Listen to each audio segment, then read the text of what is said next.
If current estimates hold, the population will reach 9 billion by 2038. One of the major problems we face is feeding everyone. Diseases are at an all-time high. The current model for food production is unhealthy and unsustainable.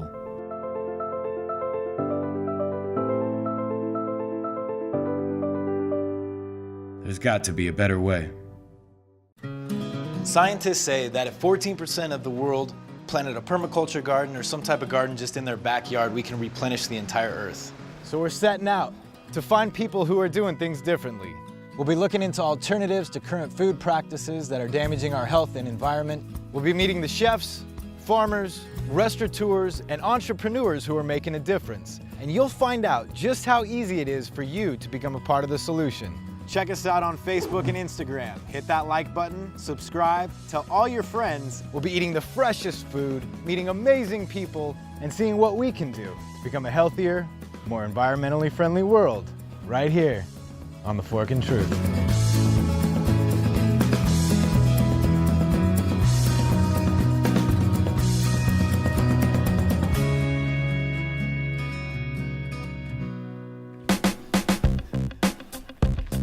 With problems like soil depletion from over-farming, the increasing prices of irrigation water, and a limited growing season for most crops, we are faced with the dilemma of feeding the population affordable, nutrient-dense food year-round.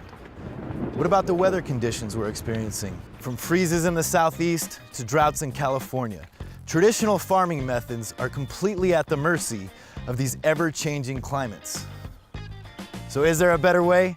Well, stick around, because on this episode, we're visiting a place that may have the answers.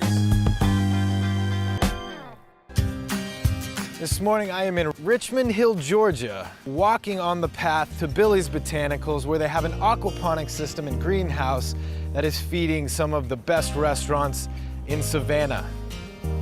Let's see what these guys are up to.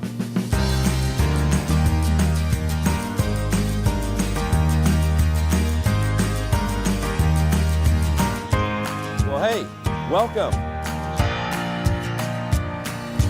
Welcome to Billy's Botanicals. I'm Billy Duggar. This is our aquaponics system.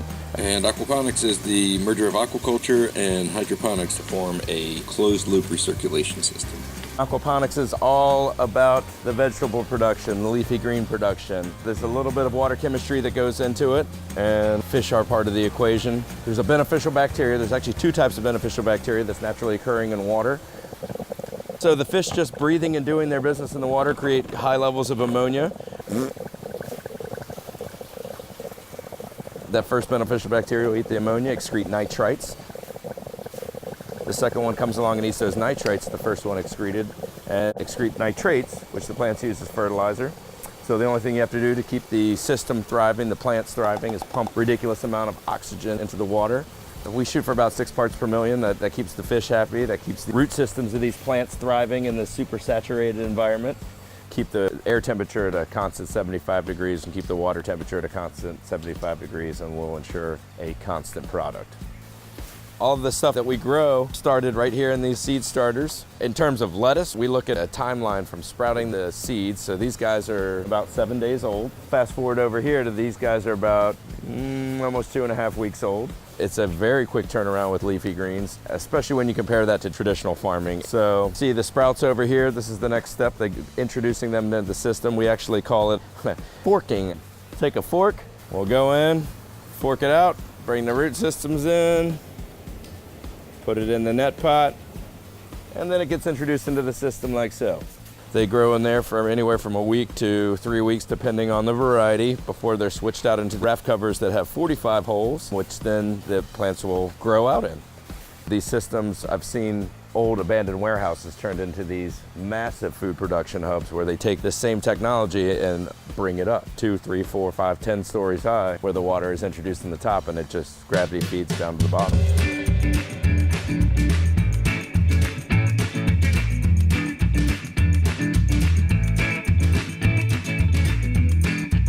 So you'll notice all the plants just thriving and enjoying life.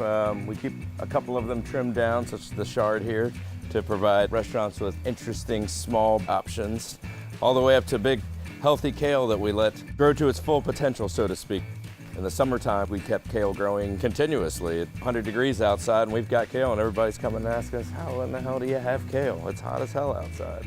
And it's interesting when it gets really hot outside, these plants will actually start to go through dehydration synthesis. They'll start shriveling and looking like they're gonna die. But once the sun starts to set and the temperatures cool a little bit, just perk right back up to life. The first time I saw it, I came out here in the heat of the day. I was like, oh my God, everything's dead.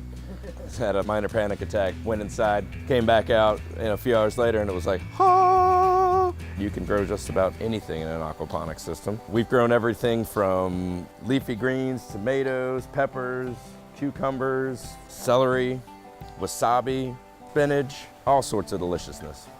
Right here you'll see a little ladybug, and we release ladybugs and green lacewings as a natural form of pesticide. So if you were to spray any kind of pesticides, add any kind of inorganic elements to the system, it would actually leach into the water and kill your fish, and they're really the heartbeat of this system. So as far as pest control, ladybugs.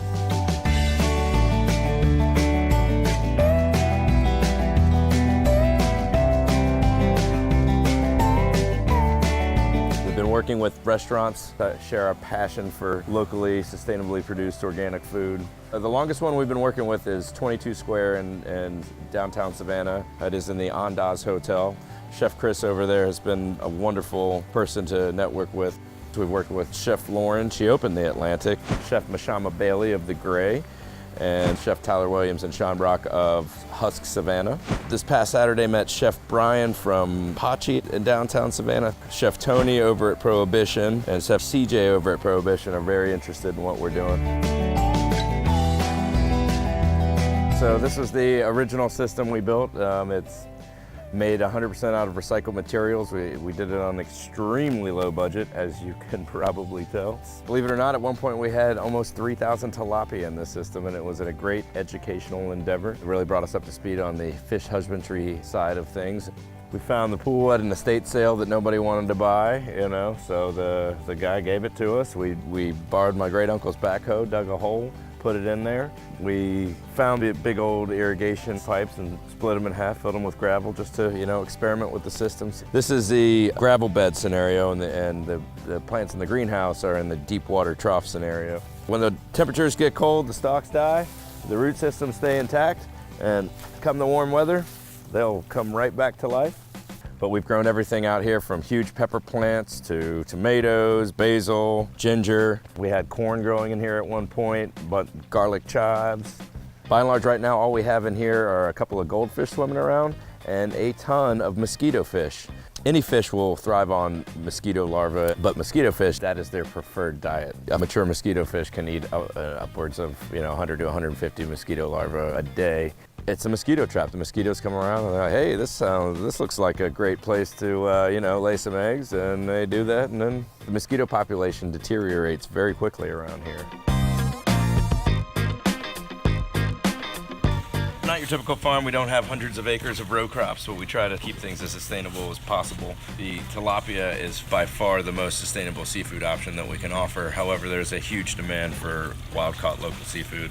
So being that we invested in a seafood processing facility, we decided to go ahead and network with some local fishermen. We have family members that have been fishing these waters for the last 50 years, so it seemed like a natural progression. Now, while I don't agree that commercialized fishing industry is the most sustainable practice in the world, certainly in the United States, it's way more sustainable than, say, Asia and all over the world where there's not any regulation. They're shipping the product all the way around the world, and you're talking about all that energy that goes into freezing the product, shipping it across the world. There's an interesting conundrum in the American seafood industry where there's cheaper labor in Asia. So what they'll do is they'll harvest this beautiful seafood in the waters of the United States, freeze it, ship it to Asia where it gets thawed, they process it, package it, freeze it again, and then send it back in the United States or wherever. It is not cheap to pay people to help process seafood or for me to spend hours on end out here processing seafood. But to me, it's a no-brainer.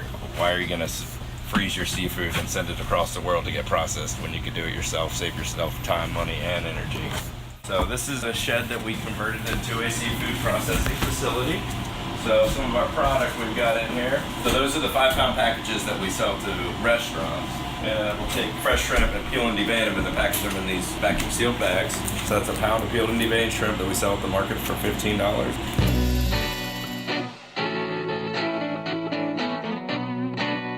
Focus on quality over quantity because we should be putting quality product in our bodies, not mass produced, sprayed with pesticides and chemicals. Organic gardening is the way gardening started. Put a seed in the ground, and if you have the good year, you got a good crop. You know, that being said, I've talked to farmers that are on the other side of the equation. They're 500 miles away from their nearest city, so they don't have necessarily the market.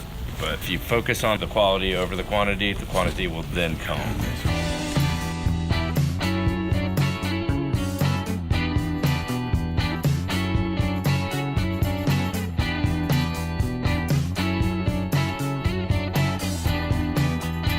These systems are a little bit heavy on the investing in infrastructure and getting the system up and going, but once they're producing, they produce a lot of food. And we feel that it's the wave of the future as far as farming is concerned. We feel very passionate about food in general and the fact that you should care about where it comes from, what goes into it, how it's produced, and most importantly, what is on it. We don't put any kind of pesticides, no inorganic elements in this system. We feel there's a very strong connect between what we put in our bodies and how our bodies reward us with good health. So what's the future hold for Billy? The future for Billy and Billy's Botanicals is looking bright, man. We're working on increasing our production at the moment. Hopefully within the next 2 years, we'll have our second facility. We'll continue to network with local restaurants and chefs and foodies alike to provide them with a local, sustainable, organic produce and seafood. Thanks for coming out, man. I appreciate it. Hey, sure thing, brother. Please come back and see us.